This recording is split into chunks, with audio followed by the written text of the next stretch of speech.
Mesdames et messieurs, bonjour et bienvenue dans Newsday. L'actualité en Côte d'Ivoire. AT Communication vous présente la cérémonie d'hommage aux agents de l'ANADER, l'enlèvement d'un homme et l'assassinat d'une femme. Vous suivez Newsday sur AT Communication. Côte d'Ivoire, Bouaké, deuxième édition. La direction régionale de l'ANADER Centre Bouaké célèbre ses agents. Dans le cadre de la promotion et de la valorisation de l'excellence, la direction régionale Centre de l'Agence nationale d'appui au développement rural, ANADER, a organisé le vendredi 13 mai 2022 une cérémonie conjointe d'hommage à ces travailleurs qui ont fait valoir leur droit à la retraite et de ses meilleurs agents. C'est environ 23 personnes qui ont été honorées, dont 10 allant à la retraite et 13 nominés meilleurs agents 2021, provenant de toutes les entités opérationnelles de la direction centre pour leur ardeur au travail, leur constance et pour avoir fait preuve de professionnalisme. Souvent l'habitude de le dire, après du loyal service rendu à la nation dans l'exercice de vos fonctions, vous voilà donc appelé à faire valoir vos droits à la retraite, parce que la jouissance de la retraite est un droit reconnu à tout travailleur, et je vous souhaite donc bon vent.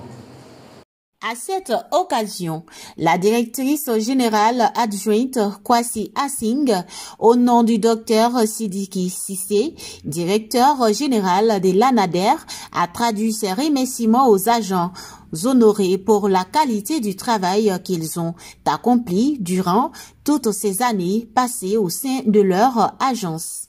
Je me sens très honorée de prendre la parole ce matin pour traduire la gratitude de Monsieur le Directeur Général à toutes et à tous pour avoir accepté de prendre part à cette double cérémonie d'hommage à nos agents admis à faire valoir leur droit à la retraite et de célébration de l'excellence au sein de notre structure malgré vos calendriers très chargés. Étaient présents à cette cérémonie les directeurs régionaux de l'ANADER, du Centre national de recherche agronomique CNRA, de la SODEFOR et de toutes les autres structures du secteur agricole, animal et halieutique de la région du Béquet et des élus locaux, au nombre desquels l'honorable Sulué Pegabila, dit Kabila, représentant du ministre Amadou Kone, parrain de la cérémonie. L'ANADER joue un rôle important dans l'encadrement des agriculteurs, dans le professionnalisme de l'agriculture en Côte d'Ivoire, et donc c'est un secteur extrêmement important pour lequel le ministre attache un prix. Il a voulu vraiment marquer son soutien à cette cérémonie pour d'abord féliciter ceux qui ont fait valoir leur droit à la retraite et qui ont servi le pays. Vous suivez Newsday sur AT Communication. Côte d'Ivoire. Enlèvement d'un agriculteur burkinabé à Guiglo. La semaine dernière, un jeune burkinabé a été enlevé dans le district de Guiglo. L'action s'est passée après un coup de fil reçu d'un autre frère burkinabé qui l'invitait à aller travailler. Arrivé sur les lieux, il a été emballé dans un sac et transporté dans un véhicule pour être sacrifié. En cours de route, des villageois ont interpellé les gendarmes. Après des cris entendus dans le véhicule, la gendarmerie a pu mettre la main sur le sac et sauver le jeune. Vous suivez Newsday sur AT Communication. On termine toujours en Côte d'Ivoire. Crime. Une femme découverte morte, son sexe arraché.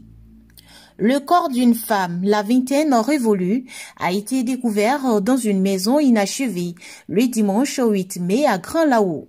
Le plus cruel, c'est que ses parties intimes ont été arrachées. Les riverains du quartier 20 Villa des Grand-Laou se sont réveillés dans la stupeur le dimanche 8 mai. Ils ont fait une découverte macabre dans une maison inachevée.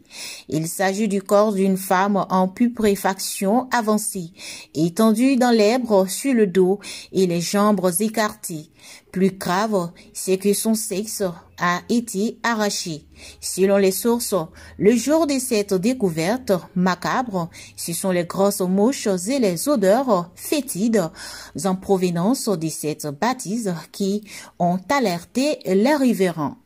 Lorsque les gens pénètrent dans la maison inachevée, dévorée par les autres herbes, c'est l'horreur. Qui est cette victime?